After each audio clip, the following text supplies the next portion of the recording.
魏无羡想到了什么，抬起头来，我知道这个。其实，在见到蓝湛前，我已经申请过这所学院，而且不久就收到了 offer。蓝曦臣惊讶地看着他，但想起刚刚金光瑶告诉他的一些魏无羡在设计方面获得的成就，已经没觉得有非常意外了。那你打算去？魏无羡笑了一下，若是没有遇到蓝湛，那我一定会去。Fantasy 学院是所有学设计之人都梦寐以求的地方，而且那边给到的机会也很诱人。我原本就想着与现在这家工作室解约后就离开的，可是我舍不得蓝湛。蓝曦臣试探着问：“你对忘机？”魏无羡认真地看着不远处的手术室，然后无比郑重地对蓝曦臣道：“是，我喜欢他。我知道他心智有异，原本就是带孩子的心情。可是他哪怕都那样了，还要护着我。一个正常的孩子，在遇到危险的时候都会很害怕，会立刻离开。可是他还是护着我。不管是这次，还是那天他为了我对上温煦的信息素导致医感期提前，他已经临时标记过我了，我认定了他。”蓝曦臣没想到他们已经临时标记过了，顿时惊讶地说不出话来。无限。蓝曦臣想了很久，开口道：“忘记他也从未如此在意过一个人。若是这次他无事，而且也愿意和你在一起，那我们家也没什么意见。只是也不知道忘机什么时候能够恢复原状，说不定这次受伤会因祸得福。他一向运气很好的，一定会无事。”魏无羡有些惊喜：“蓝总你说同意我和蓝湛在一起吗？”蓝曦臣轻笑道：“为何不同意？若你们两情相悦，在一起自然可以。我一直希望忘机能够找到个伴侣陪着他，若是情况允许，你们可以今年先订个婚。”订婚？魏无羡难以置信，他们居然就在蓝忘机的手术室外讨论这个问题，或许是想要借此机会更加说服自己，蓝忘机一定会没事，一定会回到他们身边的。蓝曦臣还没继续说什么，就见手术室的灯灭了，两人立刻站起来迎了上去。温情首先走了出来，看着魏无羡，又看了看蓝曦臣，勾起嘴角。手术非常成功。魏无羡和蓝曦臣顿时喜出望外。真的吗？温情微微蹙眉道：“是，病人已经脱离生命危险，而且因祸得福，脑中的淤血也全都排出。只是……”魏无羡急忙追问：“只是什么？”一旁也从手术室出来的柳医生接话道：“大脑是人体中枢，我们实在不知道蓝二少会出现什么状况。也许他会恢复正常，找回记忆，也有可能还是之前失忆的状态，甚至这一次他会什么都不记得。而且他当初沾染过不夜天研究所的混合毒气，那东西还会有什么不良影响，我们也无法预知，所以还请各位有个心理准备。”蓝曦臣道：“这都没什么，只要生命无恙便好。那忘机何时会醒？”魏无羡也期盼地看着他们。温情道：“应该不出3天就会醒来了。”魏无羡守在蓝忘机的病床前整整3日，他拉着蓝忘机的手，每天都跟他说话，连过来看自己侄的蓝启仁都十分动容，想要劝他去休息。“不用了，蓝先生，我一定要让蓝湛先看到我。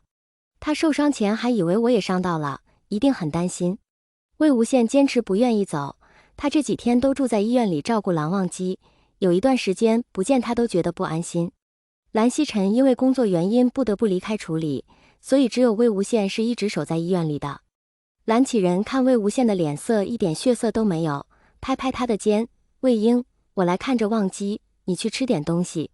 待会曦臣也会来，你不用太紧张了。”“谢谢蓝先生。”魏无羡以前没有见过蓝启仁，但听他说自己的父母与蓝启仁有过一段交情，加上蓝忘机的缘故，所以也将他当做了自己的长辈。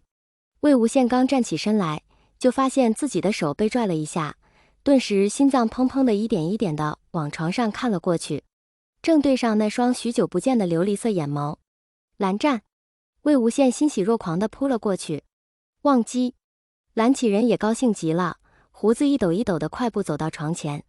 蓝忘机清澈的眸中全是懵懂之色，然后一点一点地沉静了下来。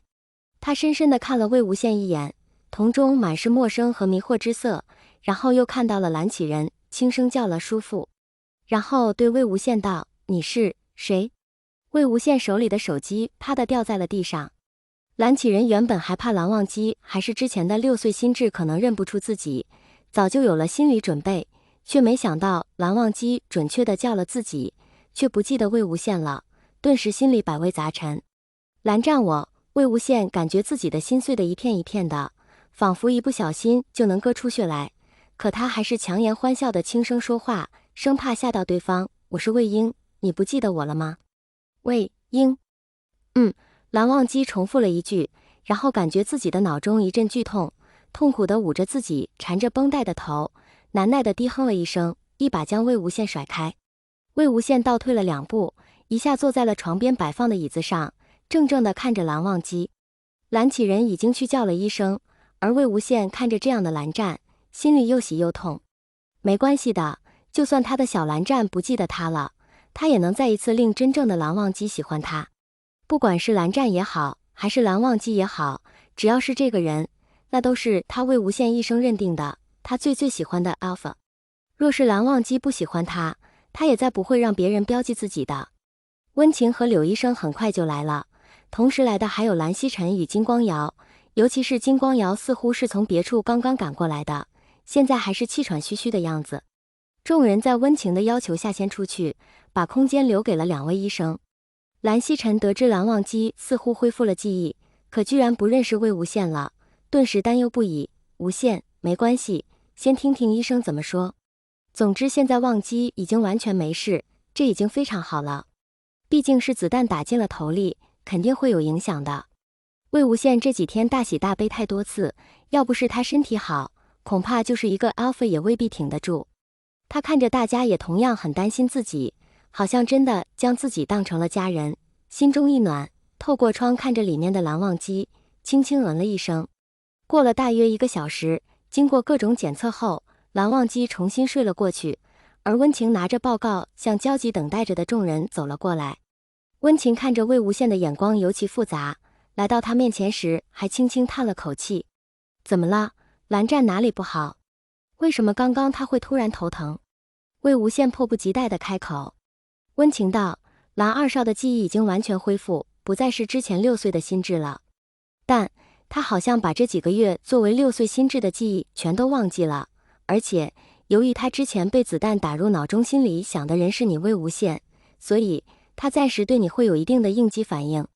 听到你的名字，甚至有可能连见到你都会想起当时中枪时的场面，这样很危险，所以魏无羡，你暂时还不能与蓝二少见面，以免令他受到刺激，病情加重。什么？魏无羡深吸了一口气，差点站不稳。他忘了我，而且还不能见我，这是什么乱七八糟的事？这种狗血的病症也能出现的吗？温情，你到底是在唬我还是吓唬我？温情严肃道，魏无羡，你知道我从不拿病情开玩笑。